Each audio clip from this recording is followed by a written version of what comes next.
ഒന്നാമതായി നമ്മൾ ഇൻവെസ്റ്റ് ചെയ്യുന്ന കാര്യം അത് ഹലാലായിരിക്കണം.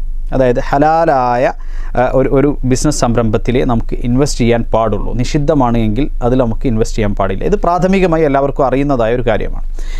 രണ്ടാമത്തെ വിഷയം, നമ്മൾ ഇൻവെസ്റ്റ് ചെയ്യുന്ന തുക, പണം, അത് നിങ്ങൾക്ക് പരിപൂർണമായി ഗ്യാരണ്ടി നൽകുന്നു എന്ന് സംരംഭകൻ ഉറപ്പ് നൽകുന്നതായ ഒരു ബിസിനസ്സാണെങ്കിൽ, അതായത് നിങ്ങൾ എനിക്ക് എൻ്റെ സംരംഭത്തിലേക്ക് അല്ലെങ്കിൽ ബിസിനസ്സിലേക്ക് ഒരു 5 ലക്ഷം അല്ലെങ്കിൽ 10 ലക്ഷം രൂപ ഇൻവെസ്റ്റ് ചെയ്തോളൂ, ആ പണം ഒരിക്കലും നിങ്ങൾക്ക് നഷ്ടപ്പെടുകയില്ല, എന്ത് സംഭവിച്ചാലും ഞാൻ നിങ്ങൾക്ക് തിരികെ നൽകും എന്ന് പറയുന്നതായ ഒരു ബിസിനസ്സാണെങ്കിൽ മതപരമായി അത് നിഷിദ്ധമാണ്. സംരംഭകന് ഒരിക്കലും തന്നെ ഈ പണം എന്ത് തന്നെ വന്നാലും അത് ഞാൻ നിങ്ങൾക്ക് തിരികെ നൽകും എന്നുള്ള രൂപത്തിൽ ഈ ഇൻവെസ്റ്റേഴ്സിന് ഉറപ്പ് നൽകൽ അനുവദനീയമല്ല. കാരണം നബി കരീം സല്ലല്ലാഹു അലൈഹി വസല്ലമ പറഞ്ഞു, അൽ ഗുൻമു ബിൽ ഗുർം. നമ്മളൊരു ബിസിനസ്സിൽ ഇൻവെസ്റ്റ് ചെയ്യുന്നത് സ്വാഭാവികമായും അതിൽ നിന്ന് നമ്മളുടെ പണത്തിന് വളർച്ചയുണ്ടാകാനും ലാഭം ലഭിക്കാനും വേണ്ടിയാണല്ലോ. അപ്പോൾ ലാഭം സ്വീകരിക്കുന്ന ഒരു വ്യക്തി അയാൾ നഷ്ടം സ്വീകരിക്കാനും അല്ലെങ്കിൽ ആ നഷ്ടം അനുഭവിക്കാനും അയാൾ തയ്യാറായിരിക്കണം. അപ്പോൾ നഷ്ടം ഞാൻ അറിയുകയേ ഇല്ല, നഷ്ടം എന്തെങ്കിലും സംഭവിക്കുകയാണെങ്കിൽ എൻ്റെ പണം പരിപൂർണമായി എനിക്ക് തിരിച്ചു തരണം എന്ന് നിബന്ധന വെച്ചുകൊണ്ടുള്ള അല്ലെങ്കിൽ പരസ്പര ധാരണ പ്രകാരം അങ്ങനെയുള്ളതായ ഒരു കോൺട്രാക്റ്റ് അത് ഇസ്ലാമികമായി അനുവദനീയമല്ല. സ്വാഭാവികമായും ഒരു ബിസിനസ് സംരംഭമാണെങ്കിൽ അതിൽ ലാഭവും ഉണ്ടാകാം നഷ്ടവും ഉണ്ടാകാം. അതുകൊണ്ട് തന്നെ ക്യാപിറ്റൽ എമൗണ്ട് അതല്ലെങ്കിൽ ഇൻവെസ്റ്റ് ചെയ്യുന്നതായ തുക, ആ തുക പരിപൂർണമായി നിങ്ങൾക്ക് തിരികെ ലഭിക്കും അല്ലെങ്കിൽ പരിപൂർണമായി സുരക്ഷിതമായിരിക്കും എന്ന് ഗ്യാരണ്ടി നൽകുന്ന, ഉറപ്പ് നൽകുന്നതായ ഒരു ബിസിനസ് ഇസ്ലാമികമല്ല. മൂന്നാമത്തെ കാര്യം, ബിസിനസ്സിലേക്ക് നമ്മൾ ഇൻവെസ്റ്റ് ചെയ്യുന്ന തുക, ആ തുകയ്ക്ക് നിശ്ചിതമായ ഒരു വിഹിതം, ഫിക്സഡ് പ്രോഫിറ്റ് അതിന് ലഭിക്കും എന്ന് സംരംഭകർ പറയുകയാണെങ്കിൽ അതും നിഷിദ്ധമാണ്. കാരണം നമുക്കറിയാം, ലാഭം ഒരുപക്ഷെ ഉണ്ടാകാം, അതേപോലെ തന്നെ നഷ്ടവും സംഭവിക്കാം. ലാഭം കൂടാം, അതേപോലെ തന്നെ ലാഭം കുറയാം. സാഹചര്യങ്ങൾക്കനുസരിച്ച് പലതും സംഭവിക്കാം. അപ്പോൾ നിശ്ചിതമായൊരു വിഹിതം ലാഭമായി നൽകും എന്ന് സംരംഭകൻ പറഞ്ഞു കഴിഞ്ഞാൽ അവിടെ സംഭവിക്കുന്നത്, ഉദാഹരണത്തിന് 1 ലക്ഷത്തിന് ഞാൻ നിങ്ങൾക്ക് ഓരോ മാസവും 1500 രൂപ നൽകാമെന്ന് പറഞ്ഞു കഴിഞ്ഞാൽ സ്വാഭാവികമായും ലാഭമാണെങ്കിലും നഷ്ടമാണെങ്കിലും ഇനി 1500 രൂപ അവിടെ ലാഭം ഉണ്ടായാലും ഇല്ലെങ്കിലും ഈ പറഞ്ഞ ഇൻവെസ്റ്റേഴ്സിന് 1500 രൂപ വെച്ച് ഓരോ മാസവും നൽകാൻ ഈ സംരംഭകൻ ബാധ്യസ്ഥനായിത്തീരുന്നു. അപ്പോൾ സ്വാഭാവികമായും അയാൾ പിന്നെ ഇല്ലാത്തൊരു ബാധ്യത സ്വയം ഏറ്റെടുക്കുന്നു. അതോടൊപ്പം നമുക്കറിയാം, ഈ ഒരു സാഹചര്യത്തിൽ, ഇങ്ങനെയുള്ളൊരു സാഹചര്യത്തിൽ ലാഭമില്ലാത്തപ്പോഴും അയാളുടെ കയ്യിൽ നിന്ന് പണമെടുത്ത് ഈ പറഞ്ഞ ഇൻവെസ്റ്റേഴ്സിന് ലാഭം കൊടുക്കേണ്ട ഒരു സാഹചര്യം അവിടെ ഉണ്ടാകുന്നു. അപ്പോൾ ഈ സംരംഭകൻ യഥാർത്ഥത്തിൽ ഒരു ഭാഗ്യപരീക്ഷണമാണ് അവിടെ നടത്തുന്നത്. അല്ലെങ്കിൽ അയാളുടെ ഒരു എക്സ്പെക്റ്റേഷൻ അനുസരിച്ച് ഒരുപക്ഷെ എനിക്ക് ഇതിലും കൂടുതൽ ലാഭമുണ്ടാകാം എന്ന് അയാൾ കരുതുകയും പ്രതീക്ഷിക്കുകയും അങ്ങനെയുള്ളൊരു ഭാഗ്യത്തെ മുൻനിർത്തി ആ ഒരു കോൺട്രാക്റ്റിലേക്ക് പ്രവേശിക്കുകയുമാണ് യഥാർത്ഥത്തിൽ ചെയ്യുന്നത്. പിന്നെ പലപ്പോഴും നമുക്ക് കാണാൻ സാധിക്കാറുള്ളത്, ഇത്തരത്തിലുള്ള കോൺട്രാക്ട്സിൽ ഏർപ്പെടുകയും പിന്നീട് അത് പൂർത്തീകരിക്കാൻ സാധിക്കാതെ അതിനുവേണ്ടി തൻ്റെ കൈവശമുള്ള, അഥവാ ഈ ലാഭം കൊടുത്തു തീർക്കാൻ വേണ്ടി തൻ്റെ കൈവശമുള്ള മൂലധനം തന്നെ എടുത്ത് ചിലവഴിക്കുകയും അങ്ങനെ സംരംഭം തന്നെ ആകെ പിന്നെ തകർന്നു പോകുകയും സ്വാഭാവികമായും അതിലേക്ക് മൂലധനം നിക്ഷേപിച്ച ആളുകളൊക്കെ, അതിൽ ചില ആളുകൾക്ക് ഒരുപാട് ലാഭം എന്ന പേരിൽ കിട്ടിപ്പോയിട്ടുണ്ടാകും. അവസാനം നിക്ഷേപിച്ച ആളുകൾക്ക് അവരുടെ പണം മുഴുവൻ നഷ്ടപ്പെട്ടു പോകുകയും ചെയ്യുന്ന രൂപത്തിൽ വ്യാപകമായി ആളുകൾ വഞ്ചിക്കപ്പെടുന്നതായ ഒരു കോൺട്രാക്റ്റ് അല്ലെങ്കിൽ ഒരു സംരംഭമായിട്ടാണ് ഇത്തരത്തിലുള്ള രീതി നമുക്ക് കാണാൻ സാധിക്കുന്നത്. ഏതായാലും ഒരു വിശ്വാസിയെ സംബന്ധിച്ചിടത്തോളം ഫിക്സഡ് പ്രോഫിറ്റ് ഉള്ള ഒരു സംരംഭത്തിൽ തൻ്റെ ധനം നിക്ഷേപിക്കുവാൻ, ഇൻവെസ്റ്റ് ചെയ്യാൻ അനുവാദമില്ല. ഇമാം ഇബ്നുൽ മുൻദിർ റഹിമഹുല്ല അദ്ദേഹം അത്തരത്തിലുള്ള നിർണിതമായ ലാഭം നിങ്ങൾക്ക് ലഭിക്കും എന്ന് പറയുന്നതായ ഒരു ബിസിനസ്സാണ് എങ്കിൽ ആ ബിസിനസ് പിന്നെ നിഷിദ്ധമാണ് എന്നതിൽ ഇജ്മാ ഉണ്ട് എന്നുവരെ അദ്ദേഹം രേഖപ്പെടുത്തിയത് നമുക്ക് കാണാൻ സാധിക്കും. അപ്പോൾ ഇത് അതിൽ ശ്രദ്ധിക്കേണ്ട കാര്യങ്ങളാണ്.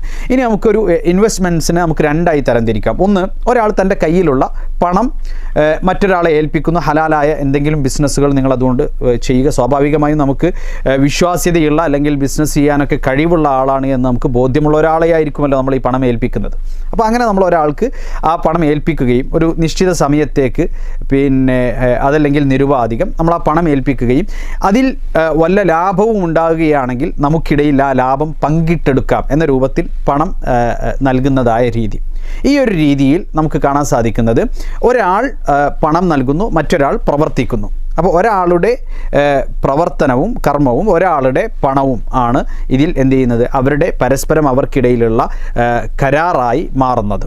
അപ്പോൾ ഇത്തരം ഒരു രീതിയിൽ സ്വാഭാവികമായും നേരത്തെ നമ്മൾ പറഞ്ഞതായ മാനദണ്ഡങ്ങൾ പാലിച്ചുകൊണ്ട് ഈ രീതി അനുവദനീയമാണ്. പണം നൽകുന്ന വ്യക്തിക്ക് ഒന്നുകിൽ ഹലാലായ എന്ത് ബിസിനസ്സുകളും ഇതുകൊണ്ട് ചെയ്യാമെന്ന രൂപത്തിൽ നിരുപാധികമോ അതല്ലെങ്കിൽ ഉപാധി വെച്ചുകൊണ്ട്, ഉദാഹരണത്തിന് വസ്ത്രത്തിൻ്റെ ബിസിനസ് മാത്രമേ ഞാൻ നൽകുന്ന ഈ പണം കൊണ്ട് ചെയ്യാവൂ എന്ന് പറഞ്ഞുകൊണ്ട് ഉപാധികൾ വെച്ചുകൊണ്ടോ നൽകാവുന്നതാണ്. ഏതായാലും ഈ ഒരു ബിസിനസ്സിലും നമ്മൾ ബിസിനസ് ചെയ്യാൻ വേണ്ടി പണം നൽകുന്ന വേളയിൽ ലാഭം ഉണ്ടാകുകയാണെങ്കിൽ മാത്രമാണ് ലാഭം ലഭിക്കുക. അവിടെയും എത്രയാണോ ലാഭം ഉണ്ടാകുന്നത് അതിൻ്റെ ഇത്ര ശതമാനം പണം നൽകുന്ന ആൾക്കും അതുപോലെ തന്നെ ഇത്ര ശതമാനം പ്രവർത്തിക്കുന്ന ആൾക്കും എന്ന രൂപത്തിലാണ് അത് വീതം വെക്കേണ്ടത്. അത് അവർക്കിടയിൽ എങ്ങനെയാണോ ധാരണ അപ്രകാരമാണ് ആ പണം വീതം വെക്കപ്പെടുന്നത്. ഒരിക്കലും നിർണിതമായൊരു തുക പ്രോഫിറ്റായി അതിന് നിർണ്ണയിക്കാൻ പാടില്ല എന്നുള്ളതാണ്. അതുപോലെ തന്നെ ഈ ബിസിനസ്സിലേക്ക് ഇൻവെസ്റ്റ് ചെയ്യുന്ന അതല്ലെങ്കിൽ ഇദ്ദേഹത്തിൻ്റെ കയ്യിൽ ഹലാലായ രൂപത്തിൽ ഉൽപ്പന്നക്ഷമമാക്കാൻ വേണ്ടി നൽകുന്ന ഈ ഒരു ധനം, ആ ധനം നിർബന്ധമായും എന്തർത്ഥത്തിലും എനിക്ക് തിരിച്ചു നൽകണമെന്ന് ഗ്യാരണ്ടി വെക്കാനും സാധിക്കുകയില്ല. അപ്പോൾ ഞാനൊരാൾക്ക് പണം നൽകുകയാണെങ്കിൽ ആ വ്യക്തി ഈ പണത്തെ ക്രിയാത്മകമായി ഉപയോഗിക്കുവാനും ബിസിനസ് ചെയ്യുവാനും ഒക്കെ കഴിവുള്ള വ്യക്തിയാണ് എന്ന ബോധ്യം എനിക്ക് ആദ്യം ഉണ്ടാകണം. അങ്ങനെ ബോധ്യമില്ലാത്തൊരു വ്യക്തിയുടെ കയ്യിലേക്ക് ഞാൻ പണം നൽകുന്നതിൽ അർത്ഥമില്ല. അപ്പോൾ എനിക്ക് വിശ്വസ്തതയുള്ള വിശ്വാസയോഗ്യനായ എൻ്റെ അരികിൽ വിശ്വാസയോഗ്യനായ ഒരു വ്യക്തിക്ക് ഞാൻ ഉപാധികളോടെയോ അതല്ലെങ്കിൽ നിരുപാധികമായി ഹലാലായ എന്ത് ബിസിനസ്സും ചെയ്യാമെന്ന അർത്ഥത്തിലോ അയാൾക്ക് ഞാൻ പണം നൽകുന്നു. ലാഭം ഉണ്ടാകുന്ന പക്ഷം അത് ഞങ്ങൾ പങ്കിട്ടെടുക്കാം എന്നുള്ള രൂപത്തിൽ അതിന് ഞങ്ങളൊരു ധാരണയിലെത്തുകയും ചെയ്യുന്നു. ഇതാണ് അതിൻ്റെ ശറഈയായ രീതി. ഇനി ഈ ഒരു ബിസിനസ് സംരംഭം അത് നഷ്ടത്തിലാകുകയാണെങ്കിൽ സ്വാഭാവികമായും പണം നൽകിയ വ്യക്തി പറഞ്ഞിട്ടുള്ള ഉപാധികൾ ഈ സംരംഭകൻ അതല്ലെങ്കിൽ ഈ പണം ഉപയോഗിച്ചുകൊണ്ട് ബിസിനസ് ചെയ്യുന്ന വ്യക്തി ലംഘിച്ചിട്ടുണ്ടെങ്കിൽ പരിപൂർണമായി ആ പണം തിരികെ കൊടുക്കാനുള്ള ബാധ്യത അയാൾക്കുണ്ടാകും. ഉദാഹരണത്തിന് വസ്ത്രത്തിൽ ബിസിനസ് ചെയ്യാൻ വേണ്ടിയിട്ടാണ് ഞാൻ പണം നൽകിയത്, പക്ഷേ അയാൾ പോയി ഫുഡ് പ്രോഡക്ട്സിൽ ബിസിനസ് ചെയ്തു, അത് നഷ്ടത്തിലായി. അവിടെ ആ നഷ്ടം വഹിക്കാൻ പണം നൽകിയ വ്യക്തി ബാധ്യസ്ഥനല്ല. പരിപൂർണമായി ആ പണം ഇയാൾക്ക് തിരികെ നൽകണം. കാരണം എന്ത് ചെയ്തിട്ടുണ്ട്? ഈ സംരംഭകൻ അതല്ലെങ്കിൽ ഈ പണത്തെ ക്രിയാത്മകമായി ഉപയോഗിച്ച വ്യക്തി അദ്ദേഹം എന്ത് ചെയ്തിട്ടുണ്ട്? ഉപാധികൾ ലംഘിച്ചിട്ടുണ്ട്. അപ്പോൾ ഉപാധികൾ ലംഘിക്കപ്പെടുന്ന സാഹചര്യം വന്നു കഴിഞ്ഞാൽ സ്വാഭാവികമായും ആ പണം തിരികെ നൽകാൻ ബാധ്യസ്ഥനായിത്തീരും. അതുപോലെ തന്നെയാണ് ഈ വ്യക്തി അദ്ദേഹം ആ പണവുമായി ബന്ധപ്പെട്ട് കൃത്യമായി നിർവഹിക്കേണ്ടതായ എന്തെങ്കിലും കാര്യങ്ങൾ, ആ കാര്യങ്ങളിൽ വീഴ്ച വരുത്തിയത് കാരണത്താലാണ് നഷ്ടങ്ങൾ സംഭവിച്ചത് എങ്കിൽ, ഉദാഹരണത്തിന് പണം വാങ്ങിച്ചു, ബിസിനസ് അത് നല്ല രൂപത്തിൽ മുന്നോട്ട് കൊണ്ടുപോകേണ്ടതിന് പകരം അദ്ദേഹം പരിപൂർണമായി അവഗണിച്ച് കളയുകയും അങ്ങനെ നഷ്ടത്തിലേക്ക് കൊണ്ടുചെന്ന് എത്തിക്കുകയും ചെയ്തതാണ് എങ്കിൽ അത്തരമൊരു സാഹചര്യത്തിലും സ്വാഭാവികമായും പണം തിരികെ നൽകാൻ ഇയാൾ ബാധ്യസ്ഥനായിരിക്കും. അപ്പോൾ ഇനി ഇത് രണ്ടുമല്ലാതെ സ്വാഭാവികമായ നിലക്ക് ഇപ്പോൾ നമുക്കറിയാം, ഇപ്പോൾ ലോക്ക്ഡൗൺ കാരണത്താലൊക്കെ പല ബിസിനസ്സുകളും പ്രതിസന്ധിയിലായി. അങ്ങനെ അയാളുടെ വ്യക്തിപരമായ കാരണങ്ങളാലല്ലാതെ മറ്റു കാരണങ്ങൾ കൊണ്ട് വേറെ എന്തെങ്കിലും തരത്തിൽ അവർ പ്രതീക്ഷിക്കാത്ത രൂപത്തിൽ പ്രതിസന്ധികളോ മറ്റോ കടന്നു വന്നിട്ട് നഷ്ടത്തിലോ മറ്റോ ആയിത്തീരുന്ന ഒരു സാഹചര്യം ഉണ്ടായിക്കഴിഞ്ഞാൽ അത്തരമൊരു സാഹചര്യത്തിൽ സ്വാഭാവികമായും ഈ പണം ഇറക്കിയ വ്യക്തി അദ്ദേഹത്തിന് സ്വാഭാവികമായും ആ ധനത്തിലുണ്ടാകുന്നതായ നഷ്ടം അദ്ദേഹവും വഹിക്കണം. അതുപോലെ തന്നെ പ്രവർത്തനം, അതുവരെ പ്രവർത്തിച്ചു എന്നുള്ളതാണ് ഈ സംരംഭകനുണ്ടാകുന്നതായ നഷ്ടം. അദ്ദേഹത്തിന് ഒന്നും തന്നെ അതിൽ നിന്ന് ശമ്പളം എന്ന ഇനത്തിൽ ഈ ഒരു രൂപത്തിലുള്ള ബിസിനസ്സിൽ ശമ്പളം എന്ന ഇനത്തിൽ ഒന്നും തന്നെ സ്വീകരിക്കാൻ അനുവാദമില്ല. ലാഭം ഉണ്ടെങ്കിൽ മാത്രമാണ് ലാഭവിഹിതം ലഭിക്കുക. കാരണം ഒരാളുടെ ഇൻവെസ്റ്റ്മെൻറ്റ് പണമാണ്, മറ്റൊരാളുടെ ഇൻവെസ്റ്റ്മെൻറ്റ് എന്ന് പറയുന്നത് പ്രവർത്തനമാണ്. അപ്പോൾ അത്തരമൊരു സാഹചര്യത്തിൽ അയാൾ പണം ഇൻവെസ്റ്റ് ചെയ്യുന്നില്ല, അയാളുടെ ഇൻവെസ്റ്റ്മെൻറ്റ് പ്രവർത്തനമാണ്. അയാൾ ശമ്പളം ഈടാക്കുകയാണെങ്കിൽ സ്വാഭാവികമായും അയാളുടെ പ്രവർത്തനം അയാൾ സേഫാക്കുന്ന ഒരു സാഹചര്യം വരും. അപ്പോൾ ഇത്തരമൊരു സാഹചര്യത്തിൽ നമ്മളതിനെ മുദാറബ എന്ന് വിളിക്കുകയില്ല. അയാളൊരു ശമ്പളത്തിന് പ്രവർത്തിക്കുന്ന ഒരു ജോലിക്കാരൻ മാത്രമായിരിക്കും. അത്തരമൊരു സാഹചര്യത്തിൽ അയാൾക്ക് ലാഭവിഹിതം ലഭിക്കുകയില്ല. അപ്പോൾ അതിൻ്റെ ടേംസ് ആൻഡ് കണ്ടീഷൻസ് മാറുന്നതാണ്. അപ്പോൾ മുദാറബ എന്ന് പറയുന്ന, അതായത് ഒരാൾ പണം നൽകുകയും മറ്റൊരാൾ ആ പണം ഉപയോഗിച്ച് പ്രവർത്തിക്കുകയും ചെയ്യുന്നതായ രീതിയാണ് എങ്കിൽ അത്തരമൊരു രീതിയിൽ സ്വാഭാവികമായും ഈ പ്രവർത്തിക്കുന്ന വ്യക്തിക്ക് സാലറി ഇനത്തിലൊന്നും ലഭിക്കുകയില്ല. മറിച്ച് ലാഭമുണ്ടെങ്കിൽ ആ ലാഭത്തിൽ നിന്ന് അയാൾക്ക് നിർണ്ണയിക്കപ്പെട്ട വിഹിതം മാത്രമാണ് അയാൾക്ക് ലഭിക്കുക എന്നതാണ് മനസ്സിലാക്കേണ്ടത്. മാത്രമല്ല ഈ ക്യാപിറ്റൽ എമൗണ്ടിൽ നിന്ന്, ഈ ഇൻവെസ്റ്റ് ചെയ്യപ്പെട്ട ഇറക്കപ്പെട്ട എമൗണ്ടിൽ നിന്ന് ഏതെങ്കിലും ഒരു അർത്ഥത്തിൽ ആ ബിസിനസ് നമ്മൾ ഒഴിവാക്കുകയും നിർത്തിവെക്കുകയും പണം തിരികെ നൽകുകയും ചെയ്യുകയാണെങ്കിൽ ഈ പണം ഇറക്കിയ വ്യക്തിക്ക് നൽകാനുള്ള പണം നൽകി കഴിഞ്ഞതിന് ബാക്കി മിച്ചം വല്ലതും ഉണ്ടെങ്കിൽ മാത്രമാണ് ഈ ഒരാൾക്ക് ലഭിക്കുന്നത്. അപ്പോൾ ഇതാണ് നമ്മൾ ഒരാൾ പണം നൽകുകയും മറ്റൊരാൾ ആ പണം ഉപയോഗിച്ച് പ്രവർത്തിക്കുകയും ചെയ്യുകയാണെങ്കിൽ അതിൽ നമ്മൾ ശ്രദ്ധിക്കേണ്ടതായ ചില കാര്യങ്ങൾ. പിന്നെ സ്വാഭാവികമായി ഞാൻ ഒരാൾക്ക് 10 ലക്ഷം രൂപ നൽകി, അതുകൊണ്ട് അയാളോട് പറഞ്ഞു നിങ്ങൾ ഇന്ന രൂപത്തിലുള്ള ബിസിനസ് നിങ്ങൾ ആ പണം കൊണ്ട് ചെയ്തു കൊള്ളുക എന്ന് പറഞ്ഞു. അതിൽ സാമ്പത്തികമായ നഷ്ടം വല്ലതും സംഭവിച്ചു കഴിഞ്ഞാൽ അത് ഈ പണം ഇറക്കിയ വ്യക്തിക്ക് മാത്രമായിരിക്കും. എന്നാൽ സ്വാഭാവികമായും ആ പ്രവർത്തിച്ചുകൊണ്ടിരിക്കുന്ന വ്യക്തിക്ക് വരുന്നതായ നഷ്ടമെന്ന് പറയുന്നത് അയാളുടെ പ്രവർത്തനവും ആയിരിക്കും. ഇനി നമ്മൾ ഇൻവെസ്റ്റ് ചെയ്യുന്ന മറ്റൊരു രീതിയെക്കുറിച്ചിട്ട് പറയുകയാണ്. അതായത് ഒരു സംരംഭമുണ്ട്, ആ സംരംഭത്തിൽ ഒരു കംപ്ലീറ്റ് പാർട്ട്ണറായി ആ സംരംഭത്തിൻ്റെ തന്നെ ഒരു ഷെയർ നമുക്ക് ലഭിക്കുന്ന രൂപത്തിൽ, അതിൻ്റെ അസറ്റ്സ് ആവട്ടെ അതിൻ്റെ മറ്റു കാര്യങ്ങളാവട്ടെ, അതിൽ പരിപൂർണമായ ഒരു പങ്കാളി, ഒരു ഷെയർ ഹോൾഡറായി നമ്മൾ മാറുന്ന രൂപത്തിലുള്ള ഇൻവെസ്റ്റ്മെൻ്റ് ആണെങ്കിൽ അത്തരമൊരു ഇൻവെസ്റ്റ്മെൻറ്റ്സിലും ഈ പറഞ്ഞ നിയമങ്ങളൊക്കെ ബാധകമാണ്. ഇൻവെസ്റ്റ്മെൻറ്റ് ഹലാലായിരിക്കണം. അതുപോലെ തന്നെ ഫിക്സഡ് പ്രോഫിറ്റ് ആയിരിക്കാൻ പാടില്ല. ഫിക്സഡ് പ്രോഫിറ്റ് എന്ന് പറഞ്ഞാൽ എന്തായാലും അഥവാ ലാഭമാണെങ്കിലും നഷ്ടമാണെങ്കിലും ഈ പണം അതിൽ ഇൻവെസ്റ്റ് ചെയ്തിട്ടുള്ള നിക്ഷേപകർക്ക് ഒരു നിർണിതമായ ലാഭവിഹിതം മാസം മാസം സംരംഭകൻ അല്ലെങ്കിൽ അവർ നിർണ്ണയിക്കുന്ന സമയത്ത് കൊടുത്തുകൊള്ളണം. ലാഭമാണെങ്കിലും നഷ്ടമാണെങ്കിലും കൊടുത്തുകൊള്ളണം. ഇതിനാണ് നമ്മൾ ഫിക്സഡ് പ്രോഫിറ്റ് എന്ന് പറയുന്നത്. ഈ രീതി അതിൽ അനുവദിക്കപ്പെടുന്നില്ല. അതുപോലെ തന്നെ ഇൻവെസ്റ്റ് ചെയ്ത പണം പരിപൂർണമായി സുരക്ഷിതമായിരിക്കും, യാതൊരു നിലക്കും അതിന് യാതൊരു നഷ്ടവും സംഭവിക്കുകയില്ല എന്ന് പൂർണ്ണമായി ഗ്യാരണ്ടി നൽകലും അവിടെ അനുവദനീയമാകുന്നില്ല. അപ്പോൾ ഈ പറഞ്ഞ മാനദണ്ഡങ്ങളൊക്കെ നമ്മൾ ഈ പറഞ്ഞ രൂപത്തിൽ കംപ്ലീറ്റ് ഒരു ഷെയർ ഹോൾഡറായി പാർട്ട്ണറായി മാറുന്ന രൂപത്തിലുള്ള സംരംഭമാണെങ്കിലും അതിനും ബാധകമാണ്.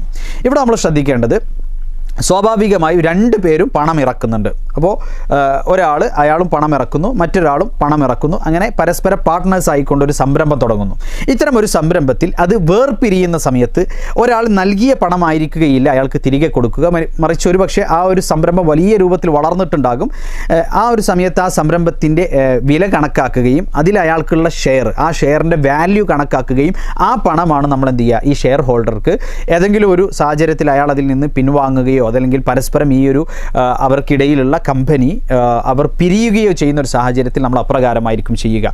ഒരിക്കലും നൽകിയ തുക നൽകി പിരിച്ചുവിടുകയല്ല അത്തരമൊരു സാഹചര്യത്തിൽ ചെയ്യുന്നത്, മറിച്ച് ഷെയർ വാല്യൂ കണക്കാക്കുകയും ആ ഒരു തുക എത്രയാണോ വരുന്നത് അത് അയാൾക്ക് നൽകിക്കൊണ്ട് പിരിഞ്ഞു പോകുകയും ചെയ്യുന്നതായ ഒരു സാഹചര്യമായിരിക്കും ഉണ്ടാകുക. ഇനി നമ്മൾ മനസ്സിലാക്കേണ്ടത് എന്താണെന്ന് വെച്ചാൽ നമ്മുടെ നാട്ടിൽ ഒരുപാട് കണ്ടുവരുന്നതായ ഒരു സംഗതിയുണ്ട്. അതായത് ഒരാളുടെ കയ്യിൽ നിന്ന് ഒരു ബിസിനസ് സംരംഭമോ മറ്റൊക്കെ നടത്തുന്നതായ നല്ലൊരു സംരംഭകൻ, അയാളെ സംബന്ധിച്ചിടത്തോളം അയാൾക്ക് മറ്റു പല കാര്യങ്ങൾക്ക് പണം ആവശ്യമുണ്ട്. ഉദാഹരണത്തിന് അയാളുടെ വീട് പണി നടക്കുകയാണ്, അപ്പോൾ ഏകദേശം ഒരു 5 ലക്ഷം രൂപ അയാൾക്ക് ആവശ്യമുണ്ടെന്ന് വിചാരിക്കുക. അപ്പോൾ അയാൾ ആളുകളോട് പറയുകയാണ്, നിങ്ങൾ എൻ്റെ കയ്യിലേക്ക് ഒരു 5 ലക്ഷം രൂപ ബിസിനസ് ചെയ്യാൻ വേണ്ടിയിട്ട് നൽകിയാൽ ഞാൻ നിങ്ങൾക്ക് അതിൽ നിന്ന് കിട്ടുന്ന ലാഭം തരാം. ലാഭം നഷ്ടമൊക്കെ വഹിക്കുന്ന രൂപത്തിൽ തന്നെ പറയും ഈ 5 ലക്ഷം വാങ്ങും. യഥാർത്ഥത്തിൽ അദ്ദേഹം ഈ 5 ലക്ഷം വാങ്ങുന്നത് ബിസിനസ് ചെയ്യാൻ വേണ്ടി തന്നെ അല്ല, അയാളുടെ വീട് പണിക്കാണ് വാങ്ങുന്നത്. അപ്പോൾ ഇത് ഇസ്ലാമികമല്ല, ഇത് ശരിയല്ല. അയാൾക്ക് പണം ആവശ്യമുണ്ടെങ്കിൽ, അയാൾക്കൊരു സംരംഭം ഉണ്ടെങ്കിൽ ആ സംരംഭത്തിൻ്റെ നിശ്ചിത ഷെയർ മറ്റൊരാൾക്ക് വിൽക്കാം, അത് വേറൊരു വിഷയമാണ്. എന്നാൽ നമ്മൾ നാട്ടിൽ കണ്ടുവരുന്ന ഒരു സാഹചര്യം എന്താണെന്ന് വെച്ചാൽ ഒരാൾക്ക് പെട്ടെന്ന് പണത്തിന് വേറെ എന്തെങ്കിലും നിലക്ക് ആവശ്യമുണ്ടെങ്കിൽ അയാൾ പറയും, നിങ്ങൾ ഞാൻ ബിസിനസ്സൊക്കെ ചെയ്യുന്നുണ്ടല്ലോ, അപ്പോൾ അതിലേക്ക് നിങ്ങൾ ഇത്ര പണം നിക്ഷേപിക്കുകയാണെങ്കിൽ സ്വാഭാവികമായും നിങ്ങൾക്ക് ലാഭം തിരിച്ചു തരാം. അതേപോലെ തന്നെ നിങ്ങൾക്ക് എപ്പോഴെങ്കിലും അതിൽ നിന്ന് ഒഴിഞ്ഞു പോകണമെങ്കിൽ നിങ്ങൾ പറഞ്ഞാൽ മതി, അപ്പോൾ നിങ്ങൾ ഇറക്കിയ പണവും തിരിച്ചു തരാം. ഈ ഒരു രീതി നമ്മൾ മുമ്പ് പറഞ്ഞ മുദാറബ എന്ന് പറയുന്നത്, അതായത് ഒരാൾ പണം നിക്ഷേപിക്കുകയും മറ്റൊരാൾ ആ പണം ക്രിയാത്മകമായി ബിസിനസ്സിൽ ഉപയോഗപ്പെടുത്തി അതിൽ നിന്ന് ലാഭമുണ്ടാക്കുകയും ചെയ്യുന്ന രീതിയിലാണ് യഥാർത്ഥത്തിൽ പ്രവർത്തിക്കേണ്ടത്. പക്ഷേ ഇവിടെ എന്താ ചെയ്യുന്നത്, ഇദ്ദേഹം ആ പണം ബിസിനസ്സിൽ തന്നെ ഉപയോഗിക്കുന്നില്ല, അയാൾ മറ്റെന്തോ ആവശ്യത്തിന് വേണ്ടിയിട്ടാണ് ആ പണം വാങ്ങുന്നത്. എന്നാൽ എന്ത് ചെയ്യുന്നു, ലാഭം എന്ന പേരിൽ വേർച്വലി ശരിക്കും അയാൾക്ക് അങ്ങനെ ഒരു ലാഭം കണക്കാക്കാൻ പോലും സാധിക്കുകയില്ല. അയാൾ ഒരു ഏകദേശം ഒരു ലാഭം കണക്കാക്കിയിട്ട് ഈ പണം നിക്ഷേപിച്ച ആളെ പറ്റിക്കാൻ വേണ്ടിയിട്ട് അയാൾക്കൊരു ലാഭം എന്നുള്ള പേരിൽ ലാഭം കൊടുക്കുന്നു, അതേപോലെ തന്നെ അല്ലെങ്കിൽ നഷ്ടമുണ്ടെന്നുള്ള പറഞ്ഞിട്ട് അയാളെ വിശ്വസിപ്പിക്കുന്നു. ഇങ്ങനെയൊക്കെ ചെയ്യുന്നതായ രീതി ഇത് ഇസ്ലാമികമല്ല. മറിച്ച് ഒരാളുടെ കയ്യിൽ നിന്ന് ബിസിനസ് ചെയ്യാൻ വേണ്ടിയിട്ട് പണം വാങ്ങുകയാണെങ്കിൽ, നേരത്തെ നമ്മൾ പറഞ്ഞ രൂപത്തിൽ ഒന്നുകിൽ ആ പണം വാങ്ങുന്നു, നമ്മൾ ഒരു നിർണീത ബിസിനസ് ചെയ്യുന്നു, ആ ബിസിനസ് കഴിഞ്ഞാൽ ഒന്നുകിൽ എന്ത് ചെയ്യുന്നു, നമ്മൾ ആ പണം തിരികെ കൊടുക്കുന്നു, ലാഭം പങ്കുവെക്കുന്നു, ഈ പറഞ്ഞ രീതി. അതല്ലെങ്കിൽ നമ്മളുടെ സംരംഭത്തിൽ കംപ്ലീറ്റ് പാർട്ട്ണറാക്കി നമ്മളുടെ കൂടെ ഒരു ഷെയർ ഹോൾഡറാക്കി അയാളെ മാറ്റുന്നു. ഈ 2 രീതിയും നമുക്ക് സ്വീകരിക്കാം. പക്ഷേ 2 രീതിയാണെങ്കിലും നമ്മൾ ഒരാളുടെ പണം വാങ്ങിയിട്ട് ബിസിനസ് ചെയ്യുകയാണെങ്കിൽ ആ പണം കൊണ്ട് നമ്മൾ ചെയ്യുന്ന ബിസിനസ് എന്താണ്, അതേപോലെ തന്നെ അതിലുണ്ടാകുന്ന ലാഭം എത്രയാണ്, അതിലുള്ള നഷ്ടം എത്രയാണ്, ഇതൊക്കെ കണക്കാക്കാൻ സംരംഭകന് സാധിക്കണം. എങ്കിലേ അത് ഹലാലായ ബിസിനസ് ആകുന്നുള്ളൂ. അല്ലാതെ നമുക്ക് എന്തെങ്കിലും ഒരു അത്യാവശ്യം വരുമ്പോൾ ആളുകളോട് ബിസിനസ്സോ മറ്റോ പേര് പറഞ്ഞിട്ട് പണം വാങ്ങിക്കുക, എന്നിട്ട് നമ്മൾ എന്ത് ചെയ്യുക, അത് ഒരു ലാഭം എന്നുള്ള പേരിൽ അയാളുടെ കണ്ണിൽ പൊടിയിടാൻ വേണ്ടിയിട്ട് എന്തെങ്കിലുമൊക്കെ അയാൾക്ക് ലാഭം എന്ന പേരിൽ കൊടുക്കുക, ഇത് ഇസ്ലാമികമല്ല. മറിച്ച് നിങ്ങൾ ഒരാളുടെ കയ്യിൽ നിന്ന് പണം വാങ്ങുന്നു, നിങ്ങൾക്കറിയാം ഞാനത് വസ്ത്ര വ്യാപാരത്തിന് വേണ്ടിയാണ് ഉപയോഗിക്കുന്നത്, അതല്ലെങ്കിൽ ഞാനത് പിന്നെ ഇന്ന ബിസിനസ്സിന് വേണ്ടിയിട്ട് ഉപയോഗിക്കുന്നത്, ഇന്നയിടത്താണ് അത് ഇൻവെസ്റ്റ് ചെയ്തിട്ടുള്ളത്, അതിന് നമുക്ക് ഇത്ര ലാഭമാണ് അതിൽ നിന്ന് ജനറേറ്റ് ചെയ്യുന്നത്, അതിന് ഇന്ന നഷ്ടങ്ങളാണ് സംഭവിച്ചിട്ടുള്ളത്, ഇതൊക്കെ കണക്കാക്കാൻ നമുക്ക് സാധിക്കണം എന്നുള്ളതാണ്. അപ്പോൾ പിന്നെ ഒരുപാട് ആളുകൾ ഇൻവെസ്റ്റ്മെൻറ്റ്സ് സ്വീകരിക്കുന്നവരായി സംരംഭകരായിട്ടുണ്ട്, ഒരുപാട് ആളുകൾ ഇൻവെസ്റ്റ് ചെയ്യുന്നവരായിട്ടുണ്ട്. രണ്ടുപേരും ശ്രദ്ധിക്കേണ്ട ഒരുപാട് കാര്യങ്ങൾ നമ്മൾ ഈ വീഡിയോയിൽ പറഞ്ഞു. അതിൽ വളരെ സുപ്രധാനം, നമ്മളുടെ നാട്ടിൽ ഇപ്പോൾ വലിയ സംരംഭമൊക്കെ ഉള്ള ആളുകൾ, ചിലപ്പോൾ വലിയ ഹോസ്പിറ്റൽസ് ആവാം, അതേപോലെ തന്നെ അല്ലെങ്കിൽ മറ്റു ബിസിനസ് കമ്പനികളാകാം. അപ്പോൾ അതിലേക്കൊക്കെ അവർക്ക് പല ആവശ്യങ്ങൾക്ക് പണം ആവശ്യമായി വരാറുണ്ട്. അപ്പോൾ ഒന്നുകിൽ നിങ്ങൾക്ക് എന്ത് ചെയ്യാം, അതിൻ്റെ ഒരു ഷെയർ ഹോൾഡർ ആക്കിയിട്ട് ഇൻവെസ്റ്റ് ചെയ്യുന്ന ആളെ മാറ്റുന്ന രൂപത്തിൽ അതിലേക്ക് സ്വീകരിക്കാം. അല്ലാത്ത രൂപത്തിൽ നിങ്ങൾ പണം സ്വീകരിക്കുകയാണെങ്കിൽ അവിടെ നിങ്ങൾ ഈ പണം ഏത് കാര്യങ്ങൾക്ക് വേണ്ടിയാണ് ഉപയോഗിക്കുന്നത്, അതിൽ നിന്ന് എത്രയാണ് ലാഭം ജനറേറ്റ് ചെയ്യുന്നത്, ഈ ഒരു ധാരണ സംരംഭകനുണ്ടാകണം. അത് സ്വാഭാവികമായും ഇൻവെസ്റ്റ് ചെയ്യുന്ന ആൾക്ക് ചോദിക്കാനും അറിയാനുമുള്ള അധികാരവും അവകാശവും അയാൾക്കുണ്ട്. ഉപാധികളോടുകൂടി പണം നൽകാം, അതല്ലെങ്കിൽ നിരുപാധികം ഹലാലായ എന്ത് ബിസിനസ്സിന് വേണ്ടിയിട്ടും പണം നൽകാം. അതല്ല നമ്മളുടെ സാമ്പത്തികമായ ഞെരുക്കങ്ങൾക്കോ മറ്റുള്ള അർത്ഥത്തിലോ ഉള്ള ആവശ്യങ്ങൾക്ക് വേണ്ടിയിട്ട് നമ്മൾ ആളുകളിൽ നിന്ന് നിക്ഷേപം എന്ന പേരിൽ പണം സ്വീകരിക്കുകയും നമ്മളുടെ ഒരു ഉദാഹരണത്തിന് ഇത്രയൊക്കെ ഒരു ഏകദേശ ലാഭം ഉണ്ടാവുമെന്ന് കണക്കാക്കി കൊടുക്കുകയും നമ്മളുടെ ആവശ്യം നിറവേറിക്കഴിഞ്ഞാൽ പിന്നെ ആ പണം തിരികെ കൊടുക്കുകയും ചെയ്യുന്നതായ, അഥവാ കടത്തിന് ബദലായി ഈ നിക്ഷേപങ്ങളെ മുൻനിർത്തിക്കൊണ്ട് പിന്നെ എന്താ പറയുക, ഒരു പലിശയെ മറികടക്കുന്ന ഒരു രീതി, അത് ശരിയല്ല. അത് യഥാർത്ഥത്തിൽ പലിശയോട് ഏറെ സമാനപ്പെട്ട് നിൽക്കുന്നൊരു കാര്യമാണ്.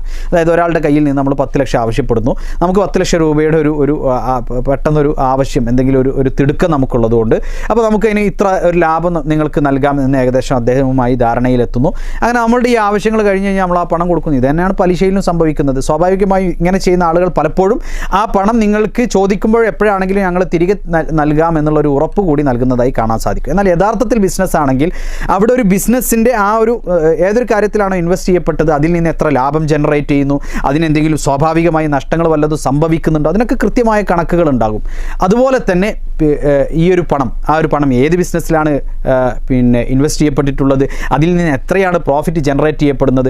അപ്പോൾ ഇത്തരത്തിൽ പണം ഒരാളുടെ കയ്യിൽ നിന്ന് പണമായി മാത്രം ഷെയർ ഹോൾഡർ ആക്കാതെ വാങ്ങുകയാണെങ്കിൽ അയാളുടെ പണം ലാഭം ജനറേറ്റ് ചെയ്യുന്ന രൂപത്തിൽ നമ്മൾക്ക് എന്ത് ചെയ്യണം, അതിനെ പിന്നെ ഉപയോഗപ്പെടുത്താൻ സാധിക്കുകയാണെങ്കിൽ മാത്രമേ അങ്ങനെ നമുക്ക് വാങ്ങാൻ സാധിക്കുകയുള്ളൂ. അതല്ല നമുക്കിപ്പോൾ ഹോസ്പിറ്റൽസിൻ്റെ ബിൽഡിംഗ് ഒക്കെ ഒന്നും കൂടെ നമുക്ക് വലുതാക്കാൻ വേണ്ടിയാണ് നമ്മൾ പണം ആവശ്യപ്പെടുന്നതെങ്കിൽ അവിടെ നമുക്ക് ഷെയർ ഹോൾഡർ എന്നുള്ള അർത്ഥത്തിൽ ഉള്ള ഇൻവെസ്റ്റ്മെൻറ്റ്സെ നമുക്ക് സ്വീകരിക്കാൻ സാധിക്കുകയുള്ളൂ എന്നുള്ളതാണ്. അല്ലാഹു സുബ്ഹാനഹു വ തആല അനുഗ്രഹിക്കുമാറാകട്ടെ.